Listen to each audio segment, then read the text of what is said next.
Welcome back to another episode of Star Wars Galaxy of Heroes. As always, it's me, thesmithied, and today we're going to be looking at the heroic tank takedown in Phase 4.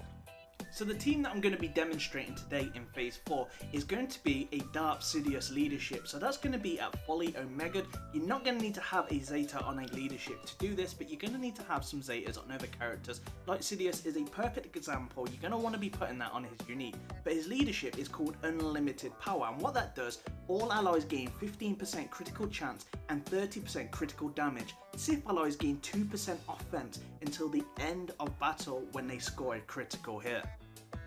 Under Sidious, I've gone for a Darth Maul. He is Gear 11, and all these characters actually in this video are Gear 11. They're all 7 stars because this is a heroic AAT. I've got a Zeta Kylo Ren. I've got a Zeta Barriss, as you can see that they're healing from the critical hits that they're taking.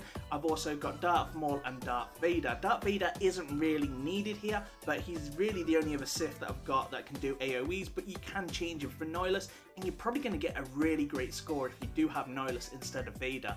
The main thing that you want to be doing on this straight away is probably making your Maul the quickest so you can get that AoE days off, so it's not going to allow the B2s to retaliate when you do hit the main hub of the tank.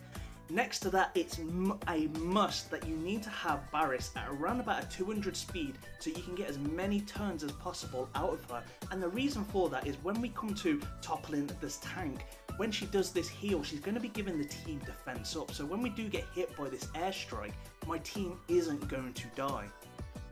With Kylo Ren, I would advise that you use Outrage on the toppled tank, and when you do come out the topple, I would advise then to use Lash Out so you're able to splash hit multiple targets. That's also going to give Kylo Ren an additional 25% turn meter. In both Phase 2 and Phase 4, you really want to be working towards getting 2 morale boosts, and this is probably something not everybody knows about, but it greatly, and I mean greatly, increases your score in these phases.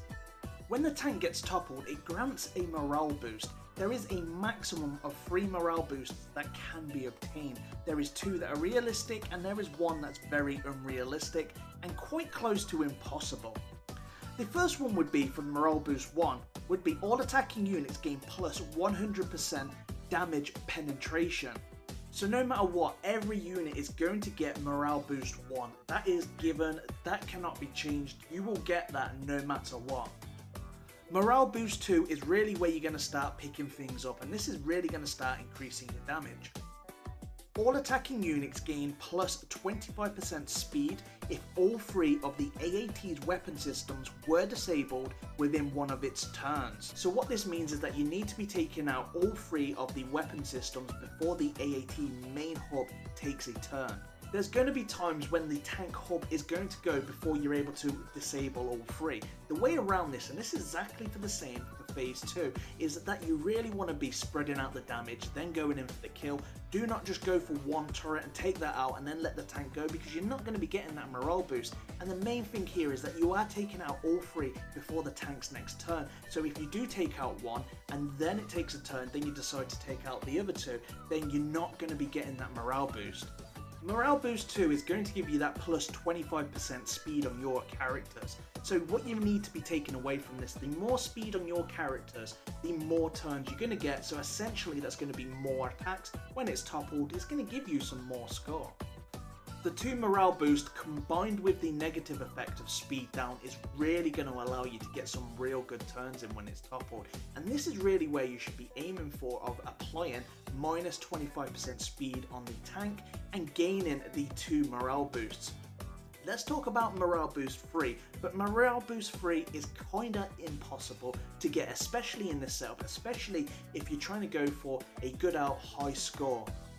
On Morale Boost 3, all attacking units gain plus 50% critical damage if any of them suffered a direct hit from their main cannon and survived until the AAT was toppled.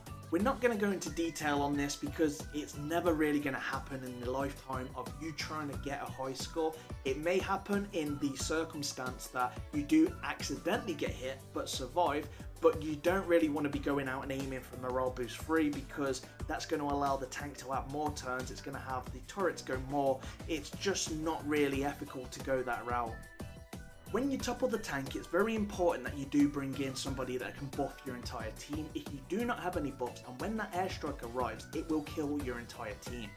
In Phase 4, when you do topple the tank, you're going to need to have a character that can buff your entire team with buffs. If you do not have this character, your team will be terminated. That's right guys, your team will be wiped out by the airstrike. For the purposes of this video, I've gone with a Zeta Barriss. She's not only going to just cleanse heal, but she's going to provide the defense up. And the way that she does that is I'm going to be using a heal. Even if my characters didn't need a heal, it's going to provide that defense up, so I'm not having to run additional characters to buff the squad. The downside to using Barriss within this team is the cooldown on her healing ability. There can be times where I use a healing ability, come out of the topple, then I'm able to take down the tank within just one turn of my characters, and then she's still got 2 turns left on her. Then I'm going to have to restart the entire battle because I've completely messed it up. So let's discuss the team in this video. So if you do want to build a team like this, it's quite a good team and it does get some consecutive good damage, but it's going to require some alright to good mods, and then following by a Zeta on Darth Sidious and a Zeta on Barriss. Kylo Ren, yeah, you could put a Zeta on him, you could throw Kylo Ren, but Kylo Ren is just there as an extra bit of damage. He can be replaced by another Sith Lord or another character altogether. As well as Vader, he's not really needed for this team. The main MVPs of this team is Maul, Sidious and Barriss. I've made my Maul the quickest in speed for this team. This is going to allow me, when I enter the battle, to use his whirling blades and apply daze to both B2 super battle droids. If daze wasn't applied for both of them, what I would normally do is retreat and try again.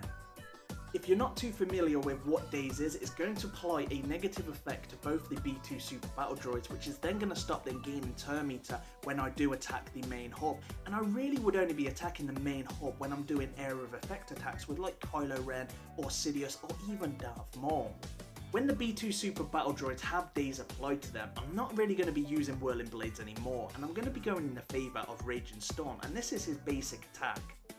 Maul's basic attack deals physical damage to the target enemy, and on a finishing blow, he gains 100% turn meter and a fence up for 2 turns. The real key to using Maul's basic attack in this raid is that you want to be eliminating the enemies. Once you eliminate them, you're going to be getting that 100% turn meter and that offense up, and you can pretty much clean up house. If you set it up right and use your characters to lower the health of all the characters and do it evenly, when Maul does get his turn, he's going to be able to consecutively take out every single one of those enemies, and it's going to then topple the tank.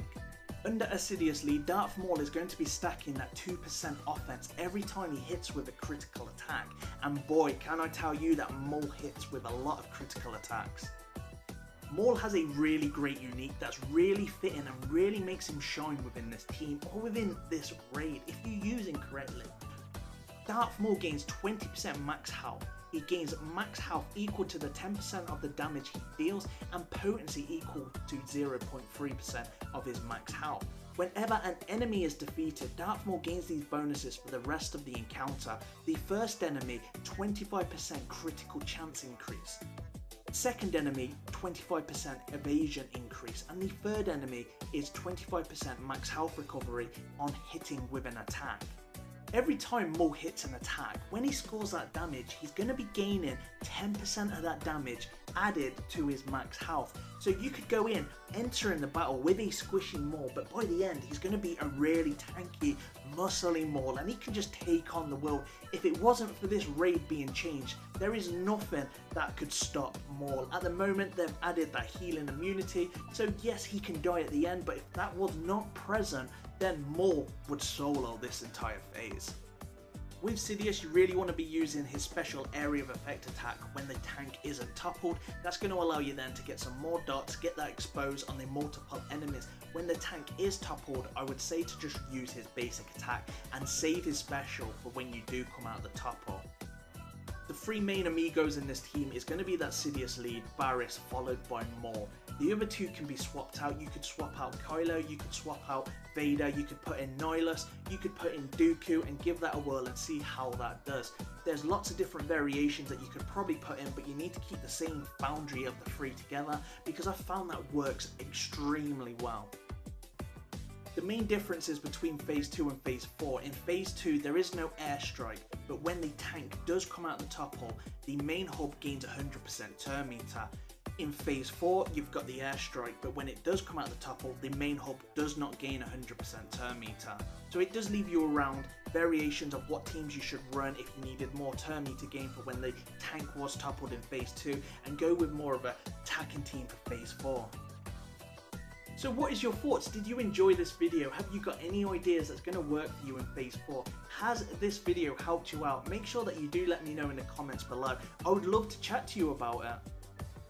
If you do have any questions or would like to learn more on how to mod your characters, then make sure that you do visit gaming-fans.com, because that's going to be giving you lots of resources, guides to just play in this game in general, and there's lots and lots of news that does get put on there. If you could leave a like, that would be greatly appreciated, and it does really help my channel out quite a bit, because recently with the whole YouTube thing of them not putting ads on people's videos when they do upload them because of the issue of what happened with the kind of like boycott that they had, it's kind of left my channel with a lot of my videos without ads. I haven't done nothing wrong to YouTube, my channel's safe. I don't swear on my videos, but it seems that the last few of my videos, even though they are monetized, and they're just not displaying ads, and this is my only income to support my family. Even though I don't make that much, I just enjoy what I do, but it is quite a depressing thing to find out that you've spent 10 hours making a video and YouTube has not put any ads on that. And the worst thing about it is they don't even tell you. They let your video run and there's nothing I can find to do with this. I've sent emails to the support and I'm just getting ignored. Maybe my channel isn't big enough, but that's what it feels like to me, is if I had 1 million subscribers or something, because I don't think those guys are affected, but it's us little guys here that are really feeling the brunt of this. That's a topic for another time, but for now, thank you very much for watching. I'm the Smithy D, may the force be with you always.